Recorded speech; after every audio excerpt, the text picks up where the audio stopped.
Welcome करिए sir. Today topic आज हम पढ़ेंगे इलेक्ट्रॉन के बारे में। इलेक्ट्रॉन के बारे में जितने भी एमसीक्यू तो अपन बना सकते हैं, जितने भी एग्जाम में आए हैं वो आज अपन पूरा अध्ययन करने की कोशिश करेंगे। आइए सेशन को चालू करते हैं, लेकिन सेशन को चालू करने से पहले आप मेरे को एक बात बताइए। आपने पढ़े हैं चार्ज, तो एक होता है प्लस पॉजिटिव चार्ज, एक होता है नेगेटिव चार्ज। ठीक है, यहाँ तक की बात क्लियर। एक होता है पॉजिटिव चार्ज, एक होता है नेगेटिव चार्ज। अब अपन बात करते हैं, जब पॉजिटिव से पॉजिटिव बढ़ेगा तो क्या होगा? जब प्लस से प्लस बढ़ेगा तो अट्रैक्ट होगा या रिपल होगा? आप मेरे को बताइए, अट्रैक्ट होगा या रिपल होगा? आप सब जानते हैं प्लस से प्लस बढ़ता है तो होता है रिपल। ठीक है, इसी प्रकार माइनस से माइनस से बढ़ेगा तो यहाँ भी क्या होगा? रिपल होगा। तो ये कंडीशन कैसे हो गई? प्लस से प्लस वाली कैसे हो गई? रिपल वाली। माइनस टू माइनस रिपल वाली। अब अपन बात करते हैं, जब प्लस से क्या बढ़ेगा? माइनस बढ़ेगा तो क्या होगा? और माइनस से जब प्लस बढ़ेगा तो क्या होगा? जब डिफरेंट चार्ज वाले आपस में भिड़ेंगे तो यहाँ पे होगा अट्रैक्शन। क्या होगा? अट्रैक्शन होगा। डिफरेंट चार्ज वाले जब आपस में मिलेंगे तो होगा अट्रैक्शन, और समान चार्ज वाले जब आपस में मिलेंगे तो होगा रिपल्शन। ठीक है, आप इस बात को ध्यान रखें। अपन ने क्या पढ़ लिया? अपन ने एटम के बारे में पढ़ चुके थे। एटम को अपन ने एटम पहले क्या माना गया? एटम ऐसा माना गया पहले टूटता नहीं है, लेकिन बाद में जब ऐसे जैसे खोज होती गई आगे पता लगा कि एटम टूटता है। एटम के भी सब पार्ट होते हैं। ठीक है, तो एटम को क्या दो भागों में बांट दिया गया। दो भाग कौन कौन से थे? एक तो नाभिकीय भाग और एक नाभिकोत्तर भाग। नाभिक के भाग में कौन कौन आया? नाभिक के भाग में आया प्रोटॉन प्लस न्यूट्रॉन, मतलब नाभिक के बारे में प्रोटॉन प्लस न्यूट्रॉन। और नाभिकोत्तर भाग कौन सा हो गया? इलेक्ट्रॉन, जो उसके बाहर मूव कर रहे हैं। यहाँ तक की बात आपकी क्लियर? ये आपका बेस था जो आपको बताने की कोशिश की गई है। आइए आज सेशन को अपना पढ़ेंगे, पॉइंट टू पॉइंट पढ़ने की कोशिश करेंगे और अधिक से अधिक जितना अपन सीख सकते हैं उतनी कोशिश करेंगे। आइए आपको सीखे नाभिक के क्या होते हैं। अब देखो, इलेक्ट्रॉन की बात करते हैं। इलेक्ट्रॉन की खोज की थी थॉमसन ने। कब की थी? 1897 में। ईयर इंपॉर्टेंट नहीं है, लेकिन आप जब भी पढ़ें तो एक बार रिमाइंड में अच्छी तरह रखें, या जब कहीं भी लिखें तो एक बार उसको लिख लें। पूछने को कुछ भी पूछ सकता है, इसकी कोई गारंटी नहीं होती है कि आपसे ये नहीं पूछेगा। डिस्कवरी हुई थी थॉमसन ने करी थी। नेम गिवन, इसको इलेक्ट्रॉन नाम किसने दिया? इसको नाम इसने नहीं दिया था, नाम दिया था स्टोनी नामक वैज्ञानिक ने। यहाँ तक की बात क्लियर हो गई। और बेस, इलेक्ट्रॉन की खोज का आधार क्या था? इलेक्ट्रॉन की खोज का आधार था discovery of cathode rays. Cathode किरणों की खोज से ही इलेक्ट्रॉन की खोज हुई है। अब आते हैं डिस्कवरी ऑफ कैथोड रेज के बारे में बात करते हैं। कैथोड रेज की खोज किसने की थी? विलियम क्रुक्स ने। किसने की थी? विलियम क्रुक्स ने। यहाँ तक की बात, तो कैथोड रेज की खोज विलियम क्रुक्स ने की थी। तो इसने क्या किया था? एक प्रयोग किया था, उस प्रयोग का नाम था विसर्जन नली का प्रयोग। आपको मैं जितना बता रहा हूँ आप उतना ही समझने की कोशिश करें, ज्यादा एक्स्ट्रा दिमाग लगाने की आपको आवश्यकता नहीं है। विसर्जन नली का प्रयोग, विसर्जन नली का प्रयोग में क्या करा है? गैस के ट्यूब थी, जिसमें क्या था? दो, एक कैथोड था एक एनोड था। उसको हाई वोल्टेज से उसने जोड़ दिया। ठीक है, हाई वोल्टेज से जोड़ दिया तो जो नली का थी ना उसमें ली उसने गैस। तो गैस किस प्रकार ली? अब ये दो सवाल यहाँ से बनेंगे। गैस का क्या था? एक तो लो प्रेशर था और दूसरा था हाई वोल्टेज। मतलब दाब तो कम और वोल्टता उच्च। दाब कम क्यों रखी है? दाब में क्या होता है? गैसों में दाब कम होती है, गैसों में क्या जाता है? स्पेस ज्यादा आ जाता है। स्पेस ज्यादा आ जाता है तो क्या है? एक दूसरे से आती उनको टकराने के लिए क्या है? और जो टकरा के क्या बनेंगे? कोई अवयव कण निकलेगा, उसको क्या है? अधिक मूव मिलेगा। मूव मतलब अधिक से इधर से उधर अधिक गति कर सकता है वो। तो उसके लिए क्या करना पड़ता है? प्रेशर को, दाब को कम करना पड़ता है। और हाई वोल्टेज से क्या होता है? आयन की मात्रा बढ़ती है। आयन की मात्रा बढ़ेगी तो जितने ज्यादा आयन उत्सर्जित होंगे। ठीक है, तो कोई भी कण निकलेगा वो ज्यादा से ज्यादा निकलने की कोशिश करेगा। तो विसर्जन नली का प्रयोग में क्या होता है? प्रेशर तो लो और वोल्टेज हाई। इससे आगे बात करते हैं। ठीक है, कैथोड किरणों को विलियम क्रुक्स ने की थी विसर्जन नली का प्रयोग के माध्यम से। यहाँ पे बात हो गई। आइए तो देखो, कैथोड से क्या है? अब अपन बात करेंगे किसकी? कैथोड रेज की। कैथोड रेज की कुछ विशेषताएं वो आप सुनिए, मैं आपको बताता हूँ। पॉइंट टू पॉइंट अपन बात कर रहे हैं, इससे ज्यादा अपन ध्यान देने की कोशिश ना करें। ठीक है, आइए कैथोड रेज क्या होती है? कैथोड रेज होती है जो है ना, कैथोड से एनोड की तरफ मूव करती है। ठीक है, अर्थात क्या होगा? माइनस से प्लस की तरफ मूव करेगी। विजिबल नहीं है, विजिबल नहीं है, इस बात का ध्यान रखना। Visible not. Number 3 point, visible नहीं है। और विद्युत क्षेत्र में चुंबकीय क्षेत्र की उपस्थिति में, विद्युत क्षेत्र में चुंबकीय क्षेत्र की उपस्थिति में यह क्या दिखाती है? मुंह दिखाती है, अर्थात विचलन दिखाती है। विचलन किसकी तरफ दिखाती है? विचलन दिखाती है। अपन ने क्या लगा दी, अपन ने ऊपर लगा दी नेगेटिव प्लेट और नीचे लगा the positive plate. Negative plate और पॉजिटिव प्लेट, तो क्या जो कैथोड किरणों से जो करंट निकला ना, वो उस बाद में देखा गया वो क्या है, प्लस की तरफ मूव कर रहा था। किसकी तरफ मूव कर रहा था, प्लस की तरफ मूव कर रहा था। अभी आपको पढ़ाया था जब डिफरेंट चार्ज होगा ना, डिफरेंट चार्ज एक दूसरे को अट्रैक्ट करेगा, तो अर्थात जो कैथोड से निकला ना वो कोई नेगेटिव पार्टिकल था। क्या था, नेगेटिव पार्टिकल था। जब वो प्लस की तरफ मूव करा, अगर वो प्लस होता तो माइनस की तरफ मूव कर जाता। तो ठीक है, डिफरेंट चार्ज एक दूसरे को क्या कर दिया, अट्रैक्ट कर रहे हैं। तो इसी से यहाँ से खोजी अब किसकी, कैथोड रेस की। कैथोड किरणें क्या है, ऋणात्मक कणों से मिलकर बनी होती है। कैथोड किरणें ऋणात्मक कणों से मिलकर बनी होती है। इन्हीं को क्या कहा गया, इन्हीं को इलेक्ट्रॉन कहा गया। ठीक है, यहाँ तक की बात हो गई। तो ठीक है, इलेक्ट्रॉन क्या हो गया, कैथोड किरणों का एक अवयवी कण। इलेक्ट्रॉन क्या हो गया, कैथोड किरणों का, कैथोड रेस का अवयवी कण। ठीक है, ये हो गया नंबर 3 पॉइंट, अवयवी कण।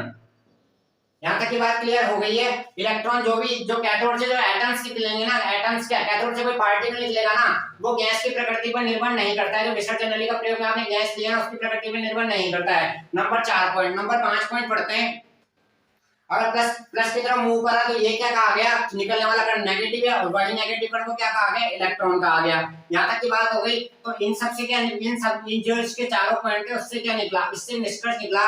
क्या निष्कर्ष निकला, कंक्लूजन क्या था, कंक्लूजन यही था, इलेक्ट्रॉन सभी मूलभूत कणों का एक अवयवी अंग है। इलेक्ट्रॉन सभी मूलभूत कणों का एक अवयवी अंग है, क्योंकि ये विसर्जन नलिका में क्या है, गैस की प्रकृति पर निर्भर नहीं कर रहा है। अगर आप गैस चेंज कर दोगे तो भी इलेक्ट्रॉन निकलेगा, इलेक्ट्रॉन मूव करेगा, गैस की प्रकृति पे निर्भर नहीं कर रहा है। तो कैसा हो गया, अवयवी कण हो गया। ठीक है, यहाँ तक की बात हमारी क्लियर हो चुकी है। ये था विसर्जन नली का प्रयोग। आप कैथोड किरण में खोज की थी विलियम क्रुक्स ने। यहाँ तक की बात क्लियर, आगे बढ़ते हैं। ठीक है, अगला पॉइंट पढ़ते हैं। नेचर होता है ड्यूल। इलेक्ट्रॉन क्या होता है, ड्यूल नेचर का पाया जाता है। ड्यूल अर्थात, ड्यूल से क्या है, एक तो कण भी पाया जाएगा और तरंग भी पाया जाएगा। कणीय रूप में पाया जाएगा, तरंगीय रूप में पाया जाएगा। कणीय रूप में कब पाया जाएगा, तब बीटा से में इलेक्ट्रॉन कैसे पाया जाता है, कणीय रूप में। और यंग का द्विस्लिट प्रयोग अब जो अपन ने पढ़ा है उसमें कैसे पाया जाता है, तरंगीय रूप में। तो आपको ये याद रखें कि इलेक्ट्रॉन नेचर में कैसा होता है, द्वैत प्रकृति का होता है, कणीय और तरंगीय। यहाँ तक की बात क्लियर। स्पीड होती है 106 मीटर प्रति सेकंड, सर्टेन है, याद रखें। और रेडियस होती है 1.85 × 10⁻15, ये भी सर्टेन है, इसको भी याद रखें। और एनर्जी होती है -13.6 इलेक्ट्रॉन वोल्ट, ये भी आप याद रखें। यहाँ तक की बात आपकी क्लियर हो चुकी है। आई होप आपको समझ में भी आ रहा होगा। ठीक है, अभी अपन ने एक डायग्राम बनाया था, यहाँ पे आपने नोटिस किया हो तो ये होता है नाभिक, ये होता है, इसके इलेक्ट्रॉन्स की तरह मूव करते रहते हैं। ठीक है, और देखो ये तो एक इलेक्ट्रॉन, ये भी इलेक्ट्रॉन, ये भी इलेक्ट्रॉन। ठीक है, तो इलेक्ट्रॉन के क्या है, यहाँ इलेक्ट्रॉन के भी दो सब पार्ट हो जाएंगे। कौन कौन से, एक तो बैलेंस इलेक्ट्रॉन और एक हो जाएंगे कोर इलेक्ट्रॉन। बैलेंस इलेक्ट्रॉन और कोर इलेक्ट्रॉन। अब बैलेंस इलेक्ट्रॉन क्या होते हैं, कोर इलेक्ट्रॉन क्या होते हैं, इस बारे में अपन बात करते हैं। बैलेंस इलेक्ट्रॉन होते हैं भारी कोश के।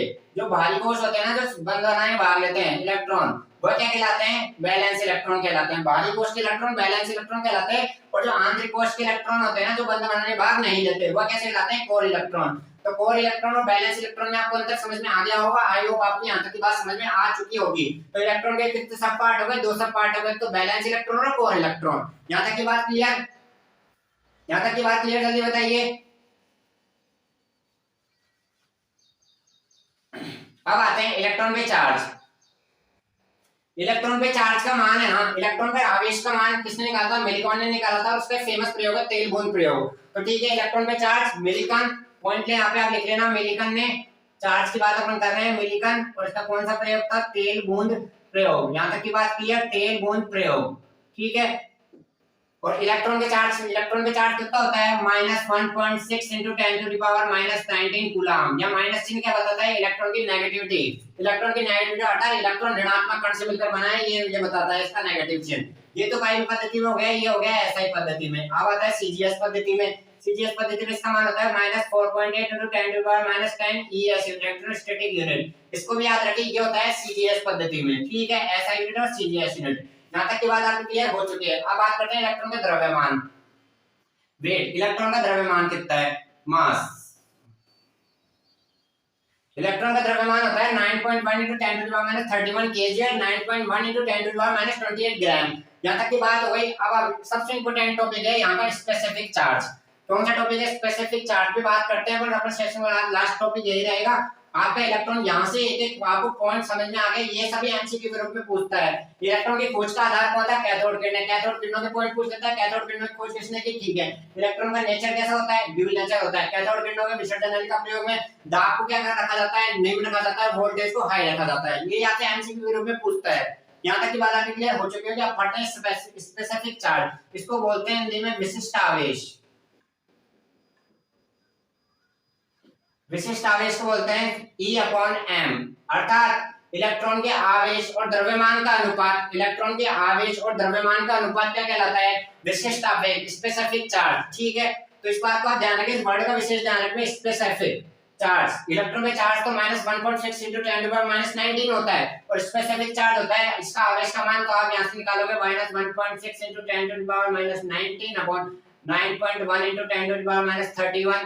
तो ठीक है, ये मान आएगा यहाँ से 1.75 × 10⁻11 किलो कूलम केजी इनवर्स। तो विशिष्ट, ये स्पेसिफिक चार्ज बहुत इंपॉर्टेंट है। इलेक्ट्रॉन का विशिष्ट आवेश होता है, तो वहां पे 1.6 × 10⁻19 न करके आप ये करें 1.75 × 10⁻11 कूलम केजी इनवर्स। तो निकाल दिया, आपको क्या होता है? आवेश अपॉन द्रव्यमान का अनुपात क्या कहलाता है? इलेक्ट्रॉन कहलाता है। यहाँ के आई होप आपको आज का टॉपिक समझ में आया होगा। अब एक इंपॉर्टेंट बात, वो ऊपर एमसीक्यू के रूप में आपको क्या हिंदी देता है, ठीक है? एक इलेक्ट्रॉन का द्रव्यमान एक प्रोटॉन का कितना गुना होता है? आप इस पॉइंट को नोट डाल के लिखना है, एक इलेक्ट्रॉन का द्रव्यमान एक प्रोटॉन का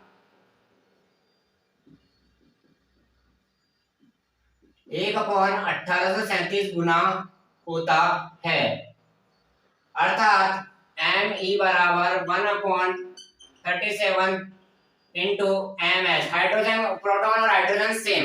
ठीक है, यहाँ तक की बात आपकी क्लियर हो चुकी है। आई होप आपको समझ में आ चुका होगा। ये आपका पूरा इलेक्ट्रॉन के कुछ पॉइंट अपन एमसीक्यू के रूप में बना के लाए थे। पॉइंट टू पॉइंट अपन ने पढ़ा, हर चीज को अपन ने सीखने की कोशिश करी, और यहीं से एमसीक्यू बन के आता है। और यही आपसे सवाल करते हैं, इस बात को आप नोट डाल के इंपॉर्टेंट में आप रख लेना।